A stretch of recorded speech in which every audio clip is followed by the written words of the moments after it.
নমস্কার প্রিয় দর্শক শ্রোতামণ্ডলী, সমাচার ত্রিপুরা চ্যানেলের পক্ষ থেকে নিন শুভেচ্ছা এবং ভালোবাসা। আমি ডক্টর SP গোস্বামী আজকে আবার আপনাদের সামনে এসেছি একটা প্রয়োজনীয় ওষুধ নিয়ে আজকে আলোচনা করব। আমি প্রত্যেক দিনই নতুন নতুন অনেক ওষুধ নিয়ে আলোচনা করি। অবশ্যই আপনারা আমার ভিডিওগুলো খুব মন দিয়ে দেখেন, আমি দেখেছি, কারণ আপনারা ফোনে সেসব কথা বলেন এবং জানতে চান এটা খাওয়ার নিয়ম কি, কতটা খাবো, কীভাবে কিনবো, অনেক কিছুই কিন্তু আপনারা আমাকে প্রশ্ন করে থাকেন। অবশ্যই করবেন, কারণ কি আপনাদের শেখানোর জন্যই আমার এই অনুষ্ঠান। সুতরাং একটু মন দিয়ে ভিডিওগুলো দেখুন, দেখবেন একসময় অনেক কিছু জেনে গেছেন এবং হোমিওপ্যাথি সম্পর্কে একটা ভালো ধারণা হয়ে গেলে সত্যি সত্যি নিজেকে গর্বিত মনে করবেন। কেন কি ডাক্তারের কাছে মাথা নত করে চলতে হবে না। ঠিক আছে, আসুন আজকে যে ওষুধটা নিয়ে আমি আলোচনা করব, ওষুধটা খুবই সাধারণ, তবে খুব কম শোনা যায় এবং অনেকে নামটা হয়তো জানেন না। সেই ওষুধটার নাম হচ্ছে অ্যাসাফিটিডা। ঠিক আছে, দেখুন খাওয়া দাওয়ার মধ্যে বিশেষ করে বিহার রাজ্যে আমরা দেখেছি হিংয়ের যে ব্যবহার। হিংটা বাজারে কিনতে পাওয়া যায়, আপনারা জানেন হিংটা বাজারে কিনতে পাওয়া যায়। কেন? লোকেরা তরকারি ভাত মানে যে কোনো কিছু রাতে অল্প পরিমাণে দেওয়া হয়, অল্প, বেশি না কিন্তু। কারণ এই অল্প অ্যাটমিক এনার্জির মতো সামান্য, এই নখের মতো অল্প হিং যদি তরকারিতে ঢেলে দেওয়া যায় তাহলে একটা অদ্ভুত ডাইজেস্টিক পাওয়ার এই তরকারির মধ্যে কিন্তু ঔষধটা মিশে দেওয়া হলো। হিং এক ধরনের ঔষধ, অথচ এটা খাবার দাবার হিসেবেই বেশি প্রচলিত এবং অনেকেই খাবারের মধ্যে দিয়ে থাকেন। হিঙের কচুরি, হিঙের সিঙ্গারা, অনেক কিছুই খেয়েছেন। এটা একটা ভালো সেন্টও আছে। কিন্তু আসুন আজকে এই হিং দিয়ে তৈরি যে ওষুধটা, হোমিওপ্যাথি ওষুধটা হিং দিয়ে তৈরি, সেই ওষুধটার নাম হচ্ছে অ্যাসাফিটিডা।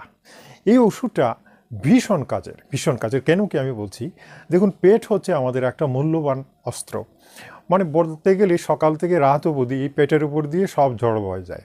মানে শরীরে যদি বলেন যে সবচেয়ে বেশি অ্যাক্টিভ অর্গান কোনটা, তাহলে আমি বলবো বেলি, মানে পেট, লিভার, স্টমাক, অনেক কিছু এটার মধ্যে যে মেন যন্ত্র যেটা, মানে মানব দেহের সমস্ত কিছুই পেটের মধ্যে, বুঝতেই পাচ্ছেন।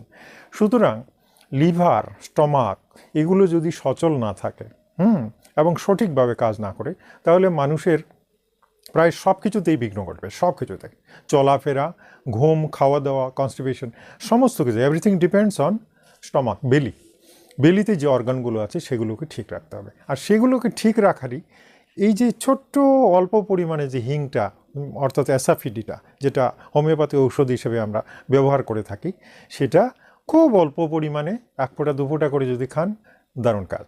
এখন আসুন অ্যাসাফিটিডার লক্ষণগুলো কি সেটা জানা দরকার। এটা ঘরে রাখতে পারবেন, এই ওষুধটা মাঝে মাঝে খেতে পারবেন।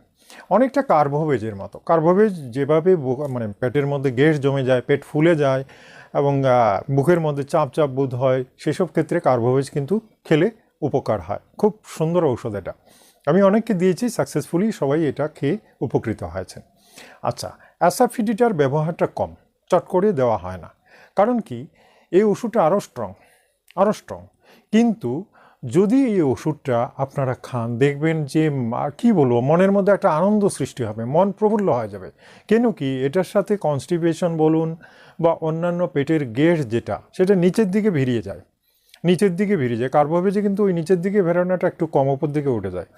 আর এটা অ্যাসাফিটিডাতে নিচের দিকে বায়ুটা বেরিয়ে যাবে। যদি গ্যাস ফর্ম হয় তাহলে বুঝতে পারছেন যে পেটটা হালকা হয়ে যাবে নিমেষে। আর পেট হালকা হয়ে গেলে কিন্তু মানুষের মন টন অনেক আনন্দে মেতে ওঠে। এটা তো আপনারা জানেন, পেট ভালো, সব কিছু ভালো। তাই অ্যাসাফিটিডা এই ওষুধটা মনে রাখবেন। আজকে আমি এটা সম্পর্কে আরও কিছু তথ্য আমি দিচ্ছি, এটা আর কি রোগে কাজে লাগে। ভালো করে ভিডিওটা দেখুন, পজ করবেন না, কারণ আমি যে কথাগুলো বলবো প্রত্যেকটা কিন্তু খুব জরুরি। একটা মিস হয়ে গেলে অ্যাকচুয়ালি আপনারা সমস্যায় পড়ে যাবেন এবং ওষুধটার সঠিক কাজে ব্যাঘাত ঘটবে এবং আপনারা ঠিক মতো সেটা খেতেও পারবেন না। ঠিক আছে, আমি খাওয়ার নিয়মটাও বলবো একদম লাস্টে। আসুন অ্যাসাফিটিডা আর কি রোগে ব্যবহার হয় আমি একটা করে আপনাদের জানিয়ে দিচ্ছি। দেখুন, শুনলে অবাক হবেন, অ্যাসাফিটিডা সাদা স্রাবেও কিন্তু দরকার পড়ে। যে সমস্ত মহিলাদের পেটের রোগ বেশি, পেটে গ্যাস হয়, এই যে বললাম একেবারে অ্যাসিডিটি আছে, গ্যাস হয়, বায়ু হয়, তাদের যদি সাদা স্রাব থাকে সেখানে অ্যাসাফিটিডা খুব ভালো কাজ করে। এটা কিন্তু বারবারই আমরা দেখেছি। শ্বেতপ্রদর মহিলাদের শ্বেতপ্রদ রোগেও কিন্তু অ্যাসাফিটিটা ভালো কাজ করে, এটা দেখা গেছে। আচ্ছা, এবার আসছি সর্দির তো অনেক ঔষধ আছে, হ্যাঁ, ব্রায়োনিয়া আছে, লিয়ামসেপা আছে, এটা আছে, আর্সেনিক আছে, অনেক কিছু আমরা দিয়ে থাকি। হ্যাঁ, সর্দির কমন রোগ আছে, কিন্তু এমন কিছু সর্দি আছে 12 মাস। আমার কাছে অনেকেই ফোন করেছেন, অনেকেই করেছেন যে আমার সর্দিটা ছাড়ে না, সর্দি কন্টিনিউয়াস থাকে, সর্দিটা থাকেই থাকে, মানে এমন নয় যে 1 মাস হলো 2 মাস হলো, না, 12 মাস সর্দি। অনেকে টুপি পরেন এটার জন্য, কারণ নাক দিয়ে জল পড়ে, হাঁচি হয়, কখন হবে ঠিক নেই। দেখুন, এই ধরনের সর্দিতে অ্যাসাফোয়েটিডা, এই ওষুধগুলো কিন্তু অনেক সময় আমার নিজেরই মনে থাকে না, আমি অনেক জায়গাতে ব্রায়োনিয়া দিয়ে বসি, কিন্তু যখন আমার মনে পড়ে তখন কিন্তু আমি অ্যাসাফোয়েটিডা দিয়ে দিই, এবং দেওয়া মানেই ওই এত বড় জটিল রোগ থেকে শেষ। অ্যালোপ্যাথির ডাক্তাররা বলেন আপনার ভিটামিন সি শর্ট আছে, আপনি এটা খান, ওটা খান, ক্যালসিয়াম ট্যাবলেট খান, দেখবেন সর্দি চলে যাবে। হ্যাঁ, আমলকি খান, আমলা খান, ঠিক আছে, চ্যবনপ্রাশ খান, এগুলো খেলে সর্দি চলে যাবে। বাট অ্যাসাফোয়েটিডা 2-4 ফোঁটা পড়লেই শেষ।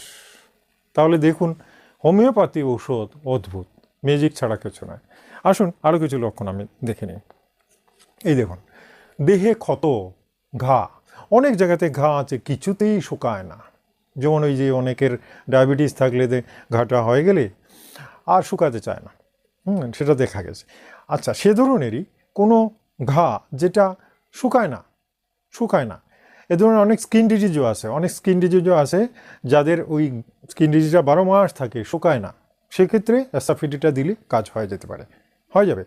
ঘা যদি না শুকায়, অনবরত দেখা যাচ্ছে স্কিনের উপরে একটা ঘা, কিছুতেই শুকায় না, হিপার সালফ দেওয়া হয়েছে, 1000 পাওয়ার দেওয়া হয়েছে, ওটা দেওয়া হয়েছে, ওটা শুকাচ্ছে না, সেখানে অ্যাসাফোয়েটিডা 200 পাওয়ারের সামান্য কিছু কয়েকদিন 2-4 দিন খাওয়ালে পরে শেষ। তাহলে দেখুন, এগুলো ম্যাজিক ছাড়া আর কিছু নয়। আরও আছে, অ্যাসাফোয়েটিডা যদি আপনি খান, মনে করেন সকালে খেলেন 2 ফোঁটা, বিকালে খেলেন 2 ফোঁটা, সারাদিন আপনি দেখতে পারবেন যে পেটটা আপনার হালকা রয়ে গেছে, পেটটা একদম মনে হবে কিছুই খাননি, এরকম মনে হবে যে পেটটা ছোটো থাকবে, কারণ গ্যাস নেই, গ্যাসেই কিন্তু আমাদের পেট ফুলে, বুঝতে পারছেন তো, গ্যাসের দ্বারাই পেট ফুলে, এবং পেট ফুলে গেলে আমাদের অস্বস্তি হয়।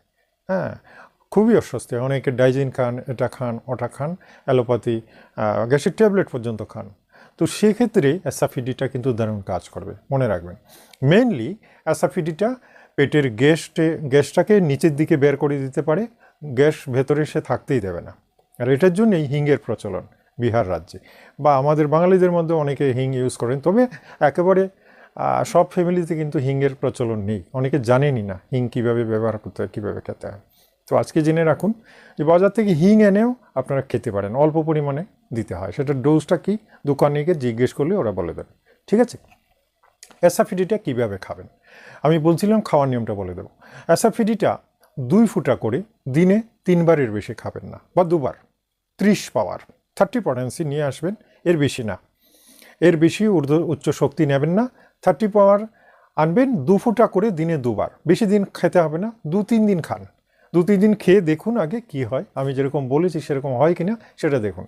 হ্যাঁ, পেটে যদি গ্যাস থাকে দেখবেন বায়ু হয়ে নেমে যাবে, কনস্টিপেশন থাকবে না, পায়খানা পরিষ্কার হওয়ার সম্ভাবনা খুবই প্রবল, কারণ গ্যাস থেকেই কনস্টিপেশন সৃষ্টি হয়, বুঝতে পারছেন। তাহলে দেখুন, পেটের গ্যাসের জন্য আমি অনেকগুলো ভিডিও দিয়েছি, একটা নয়, অনেকগুলো ভিডিও দিয়েছি, এবং ওষুধও প্রচুর রয়েছে, হোমিওপ্যাথিতে ওষুধের ছড়াছড়ি, কিন্তু এক একটা ওষুধের এক একটা গুণ, সেটার জন্যই বলছি অ্যাসাফোয়েটিডা ট্রাই করে দেখবেন, ঠিক আছে। এভাবে প্রত্যেক দিন আমি আপনাদের নতুন নতুন ঔষধ সম্পর্কে জানাবো, ভিডিওগুলো দেখুন, খুব কাজে লাগবে, ঠিক আছে। আচ্ছা, আমার এই চ্যানেলটা যারা সাবস্ক্রাইব করেননি অবশ্যই সাবস্ক্রাইব করে নিন, আর ভিডিওটা ভালো লাগলে লাইক দেবেন, কিন্তু লাইক দিলে লাভ হয়, আর ভিডিওটা শেয়ার করুন আপনার আত্মীয় স্বজনদের, যাতে তারাও উপকৃত হয়, ঠিক আছে। এভাবে আপনারা আমার সঙ্গে সহযোগিতা করলে আমি আপনাদের অবশ্যই শেখাতে পারবো, কথাটা মনে রাখবেন, ঠিক আছে। আজ তাহলে এই পর্যন্তই, আগামীকাল কিন্তু আরেকটা মূল্যবান ওষুধ নিয়ে আপনাদের সামনে আসবো, এবং সেটার সমস্ত কিছু খুলে বলবো। আশা করি ভিডিওটা দেখবেন।